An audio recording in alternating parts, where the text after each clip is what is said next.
Hey guys, it's Bro You Whack, and everyone can finally celebrate because Season 7 is finally ending this week. God, I wish that were me. All jokes aside though, Season 7 is actually ending this Thursday on the 28th at 4 p.m. So I would highly suggest you just try to play as much games as possible, try to climb to the next rank because as you guys know, the season rewards have shrunk, but if you get to that next tier, then it might incentivize you to maybe get that next gold gun because hey, you just won a bunch of games and on top of that, you also got more season rewards. But for this video, I didn't want to just talk about the Season 7 rewards and everything like that. I wanted to actually review Season 7 because I do this for every single season and actually shine light on the things that were positive but also very negative. And especially, I'm going to be honest, in Season 7 there was some big negative stuff, but there was also some very positive changes that help improve the competitive scene. But it's always overshadowed by those negative things and people just look to focus on, oh, Blizzard didn't fix this and Blizzard added this feature which ruined, it's so messy. It is such a mess, but this could be finally the last terrible season. I say that with great hope, but I mean, hope isn't enough to save me from the tragedy of competitive. All jokes aside though, I am very hopeful for Season 8 because there's going to be a lot of changes that will help maybe make a competitive a little bit more attractive. But even for this video, I want to ask you guys, what turned you off from Season 7 or just turned you off from competitive Overwatch in general? But even in this video, I think I will kind of touch on those things, those little subjects that turned you off from competitive because there was a lot of changes. A lot of good ones, but again, a lot of negative ones. Especially the meta in Season 7. Now, I always say you don't have to follow the meta to try to win games. I mean, heck, I play Mei, and she's probably the last meta hero you ever want to play, but I still try to make it work. But something like the Bastion meta, right? The Bastion meta was so prevalent in Season 5, but that can still work. But there was still like this kind of set meta, even from Season 6 carrying into Season 7, and that is the Mercy meta. We all kind of know Mercy took over the healer spot. If you didn't have a Mercy or the team without a Mercy, really didn't win the game, and I'm gonna be honest, that really does suck, but just because Mercy is just such a powerful hero, powerful enough that they just made changes after changes, and then some more changes. Hey, you want some changes with your side of change? Okay. Spare change, ma'am. Mercy got a new ultimate, and then she got a new ability, and then her ultimate got a new ability, and then her ability got changed, and then her ultimate, like, what I'm trying to say here is that Mercy pretty much was like a normal teenage girl just going under puberty and just changing a lot. That was a terrible metaphor, but it's honestly true. Is it for the better? Is it for the worse?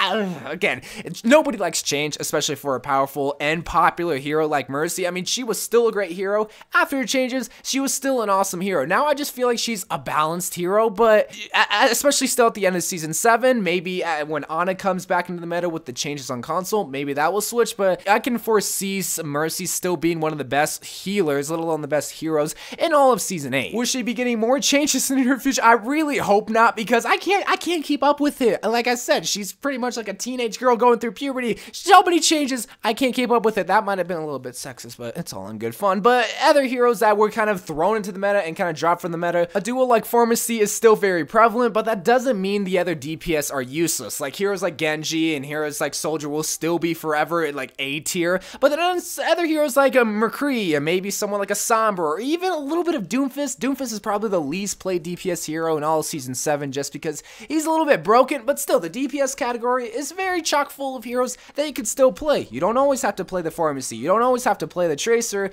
even though there are still some more popular picks. A hero like Reinhardt. Reinhardt was kind of thrown back into the meta because previously in Season 6, and I think at the end of Season 5, he was still not that great. In fact, he was still broken because, well, his swing ability wasn't like fixed or whatever. It was just a big mess. But now you can utilize the shield, have more protection, and of course, run that cheeky Bastion. Oh god, I hate Bastion. But the reason why I mention all these heroes going into the meta and kind of dropping out of the meta is to finally mention about the dive comp. Because remember in Season 6 when the dive comp was the only way that you played Overwatch?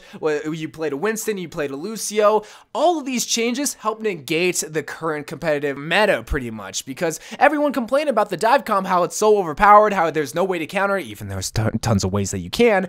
It helps negate and make a brand new meta, and then people complain about that meta, and then soon enough a new meta comes into play. Like, I I guarantee you, like, maybe someone like Roadhog is gonna get a change, or maybe someone like Sombra is gonna get a change, and those two heroes are gonna be the next meta hero. It just helps keep competitive fresh, and I think that's a big reason why people got so sick of competitive all the way back in season 4 or 5, is because they see like this meta is gonna be carrying on for seasons on end. The dive comp isn't really as used as much as it was back in the previous seasons because, well, Reinhardt is still a great hero, because Zarya is still a great hero, and someone like Junkrat, you don't really dive with, well, you can, I'm gonna be honest, because you just fly in the sky and just rain havoc on anyone, but all these heroes are going into the meta, and it helps create a brand new one, and you kind of forget about the old one. So that's kind of one thing I like about season 7, especially with all these changes to the actual heroes, is that, well, now there's a brand new meta. It's the Mercy meta, and that's just kind of what I nickname it. But now let's actually talk about the big changes to the whole features of competitive. Not just the heroes, not just the gameplay. Well, yeah, I guess a little bit about the gameplay, but it's pretty much the bannable offenses, because this was the biggest thing that took place in season 7. It caused the most controversy, and it caused a lot of people to get turned off from competitive because, well, okay, so like what these bannable offenses are supposed to do is just to fix the toxic atmosphere in a sense. Like, was trying to fix people's behaviors and try to make people kind of nice again. Play nice, play fair. That's their whole motto when it comes to competitive. So like toxicity and the messages that were like mean and harmful and rude, and throwing heroes and throwing players, more specifically, voice line spamming, all those things were supposed to be fixed in season 7, and I would say, yeah, it was fixed. But that left one question. There was another thing kind of fixed. Playing non-meta heroes. This was something that I think turned a lot of people off competitive. People that played the Hanzo, people that played the Widowmaker, people that even played the Mei, or maybe even sometimes like the Junkrat or the Symmetra on attack. Like, again, there's a lot of different heroes that are seen as off-meta, maybe not Junkrat so as much as the other heroes, but they love to play those heroes because, well, either A, they're good with it, or 2, they just want to play those heroes because they like that hero. But now they're afraid of getting banned, and that was the biggest thing. I think the biggest thing, like the number one thing that people think of when they think of season 7, it's like, oh, you can get banned. Oh, people are gonna finally ban you from Overwatch because you're playing this hero on attack when you shouldn't be. You know, it just caused this big old mess that I talked about so much, but I have one last thing when it comes to that. If you're trying your hardest, and if you're honestly trying to win the game, you won't get banned. Just because you play a hero that you want, and as long as you try, you won't get banned. People are throwing games with these throw heroes. People are being toxic, saying, no, you guys suck. You need to play around me. Why aren't you getting kills? Why aren't you healing me? Those are the people that are getting banned. So going into season 8, don't be afraid to play the heroes that you want to play, but also realize you're there to play with the team. That's the difference between competitive and quick play, is that you're playing with the team rather than just playing with your friends or by yourself. You're not wanting just to play what you want to play.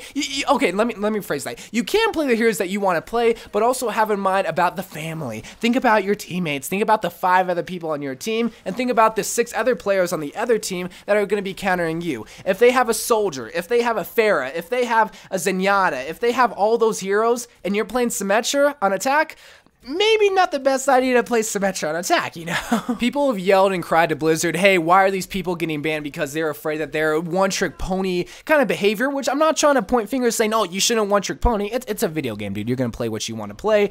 They're afraid of getting banned, so they're crying out to Blizzard, oh, I don't want to get banned. You're not going to get banned. The reason why the Torbjorn mains and the Symmetra mains and the XQC mains are getting banned is because they're being toxic, and that's what they're trying to clean up. There's a reason why Symmetra's in the game. There's a reason why Mei's in the game. There's a reason why Junkrat's in the game. It's because they're part of the playable cast of heroes, and Blizzard wants you to play with those heroes. Just kind of be smart with it. So overall, season 7 was more of like a cleaning season, like they're trying to cleanse their palate and try to get rid of the saltiness of Overwatch and trying to just help make it a better place for people to enjoy themselves, because I realize that Overwatch competitive can be very stressful, but it's a video game and they want you to have fun, and that's what I kind of realized in season 7, is that I can't control what's out of my control. I know that just kind of goes hand in hand, like, of course, Zach, but no, really, you can't really control the one-trick Symmetra mains because, well, they're gonna play the Symmetra. That's just what, and I know I keep pointing at Symmetra. I'm not meaning to just point out Symmetra mains. It just goes out for anyone. Torbjorn mains, or maybe Winston mains, even if they have a god like Reaper, or even Mei mains. Overall, the season was just supposed to help make competitive Overwatch a better place,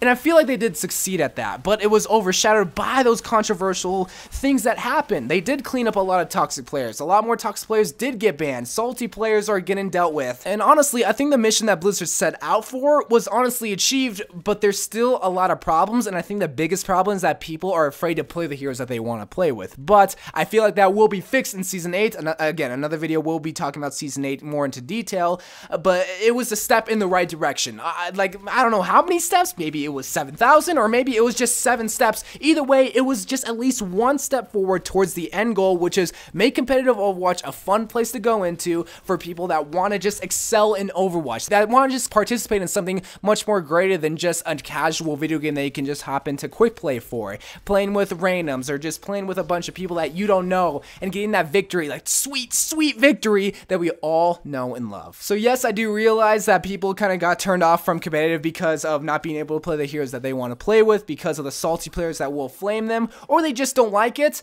But I would highly suggest going back into Season 8 because there's going to be some big changes coming on. I know I keep saying big changes, but just believe me, Season 8 is going to be the season for you. So I love you guys. Thank you guys for watching. More Overwatch videos to come, and bye.